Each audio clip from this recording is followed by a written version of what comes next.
The bill is passed. It took some presidential arm twisting, but the House finally passed a huge bill that puts a lot of President Trump's agenda into action. The bill includes an extension of Trump's first-term tax cuts and a whole lot more, including billions in spending for defense and immigrant detention centers. But it's not law yet. The Senate still has to weigh in, and they're expected to make some big changes. So, what else is in the bill?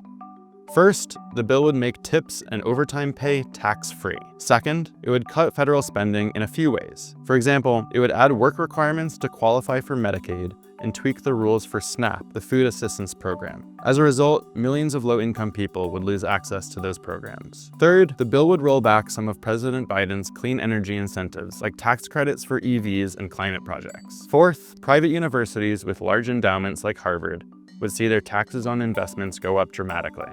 And finally, the bill would raise the country's debt ceiling by $4 trillion. So who will benefit the most from extending the tax cuts? According to experts, over 80% of households will get a tax cut in 2026 if the bill passes. But most of those benefits would go to wealthier households. The top 1% would receive an average tax cut of about $300,000, while middle-income households would see only an $1,800 tax cut on average. Now the bill heads to the Senate, and Republican senators have already signaled they'll push for a lot of revisions.